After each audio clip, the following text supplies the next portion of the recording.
Morning guys, eto po ang inyong Mama and Son. Magluluto po tayo today ng special para sa mga bata na ulam. So today po, maghahanda na po tayo ng ating mga gagamitin para po sa ating pagluluto. Ugasan ko muna po ang ating paglulutuan or ang ating nahugasan naman na po ito. Inalaman ko lang para ng kawali. Ihanda na po natin ang ating pagluluto sa ating kawali. So pakita ko lang po sa inyo ang ating pong mga ingredients.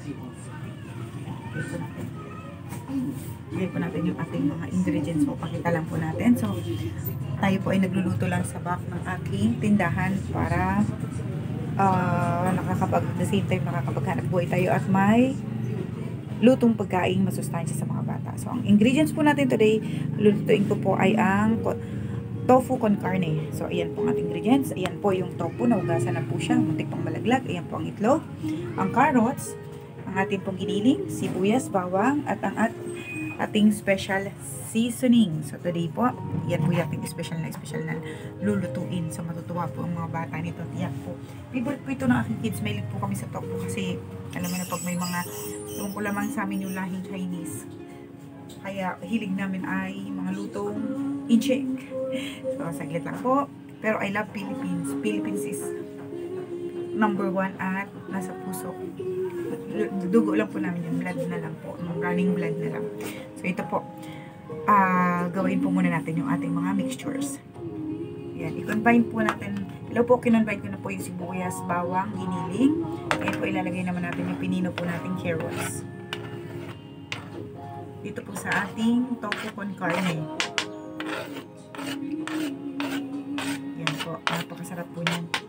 Napakamalinam na. Pwede po itong snacks, ulam, at palaman sa tinapay. Yan po, kagandahan ito.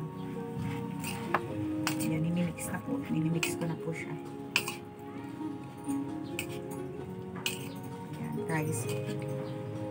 Napakasarap po nito. Favorite po namin. Yan. Mura na. Healthy pa. Napapadami pa.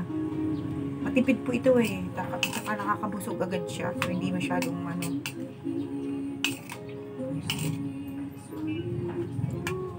Wait lang po. Timplahin po natin. Ilalagyan po natin siya ng 2 pack na maliit ng supot ng black pepper. Para po medyo pang blend ng lasa. Ang masarap. At maglalagay po tayo dito ng soy sauce po na 3 kutsara. Ito po. 1. Depende po yan sa dami po ng mixture ninyo na dami ng giniling po ninyo. So, tatansyahin ninyo po kung okay lang po siya. Kasi hindi na po kayo, yung tofu po ay matabang na yun by himself. So, ito po yung magdadala ng lasa. Ayan, ang 4 po pala, hindi po pala siya kasya na. Kaya ng 3 lang kasi madami yung tofu. So, para mag-blend, tumama lang siya yung lasa niya. Nilagyan ko po siya ng cracked pepper, black pepper kanina. Lalagyan ko pa po siya ng pinong-pino po, yung powdered po ng paminta or pepper po. Ground pepper po. Kasi para mas masarap po yung maanghang-anghang. Nilig naman po yung mga bata sa amin sa maanghang. Maganda rin po ito sa katawan. Tapos yun po. Lagyan po din po siya ng konting sugar para po siya ay maging malinamnam. So, lagyan po natin siya ng konting sugar. Here I am. Ayan po.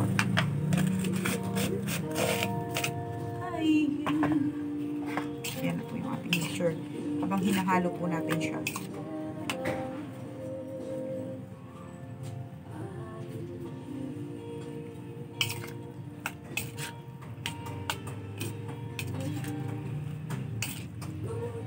I-ready naman na po natin yung ating egg. Mag-crack na po tayo ng egg. Mag-crack na po tayo ng 4 na perasong egg.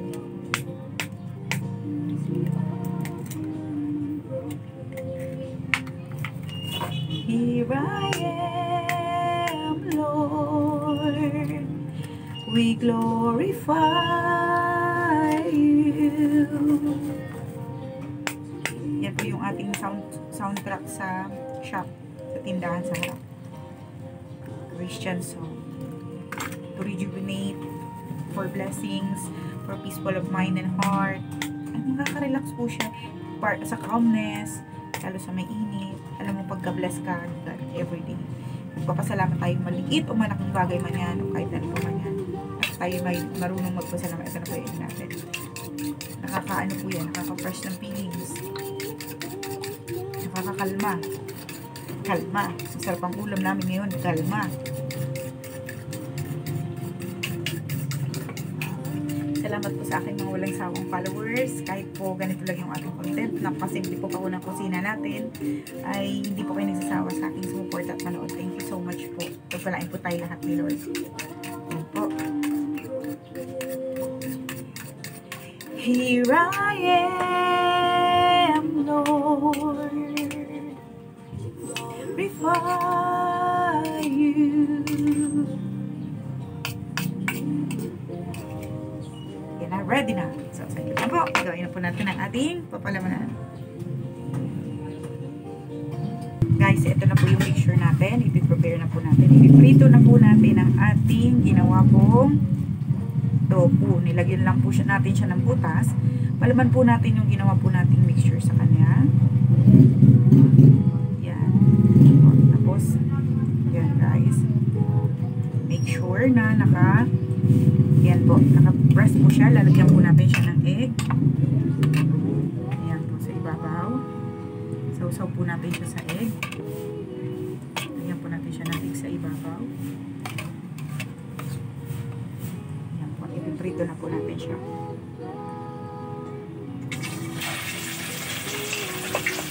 Pakita ko po sa inyo mamaya yung ating final result po.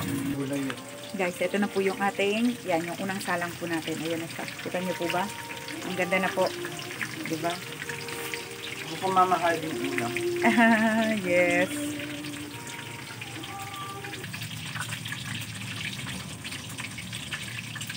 Guys, yung 10 piras worth po na, ito po, yung 10 pieces po natin na ginawang tofu con carne. Isang latang, nasa inyo po yun. Kung gusto niyo pong halal food, ang halo niyo po ay chicken giniling. Meron po tayong bibili na dilata ng chicken giniling. Carrots lang po ang saw niya. Egg, sibuyas, bawang. Ayun po. At saka yung ating tofu. 4 na ingredients. Nilagyan ko rin po siya ng toyo. At saka ng spices po or ng ginisa mix or yung pang ginisa mix. Ayun po, napakasarap loads. Ito na po yung ating nagawa. Ito na napakaganda. Pwede po siyang ulam, snack. Lagyan nyo lang po siya ng ketchup. Magtumas, pwede na po siyang ulam, palaman, at snack. Ayun po.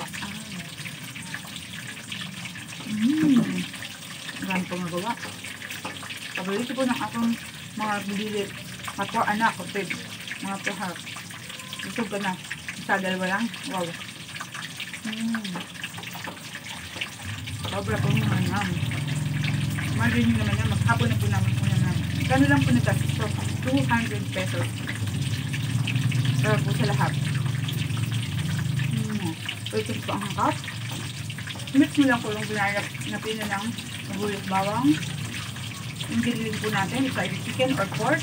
Madilata. Dilata lang po siya. Madami na po kasi halo nyo rin yung tinanggal nyo sa gitna. Dudurugin siya yung tofu. Lagyan siya ng toyo. Ang ating spices po. Paminta.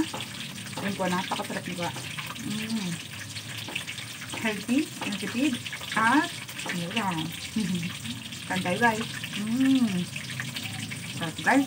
Thank you so much. Sabat po, sana nagustuhan niyo po yung ating recipe for today. Ito po pati pag mainit ang panahon na hindi siya mabilis, mapanis. Lagyan nyo lang po sa ordinary room temperature na medyo katamtaman lang po yung lamig-init. Huwag lang mainit syempre.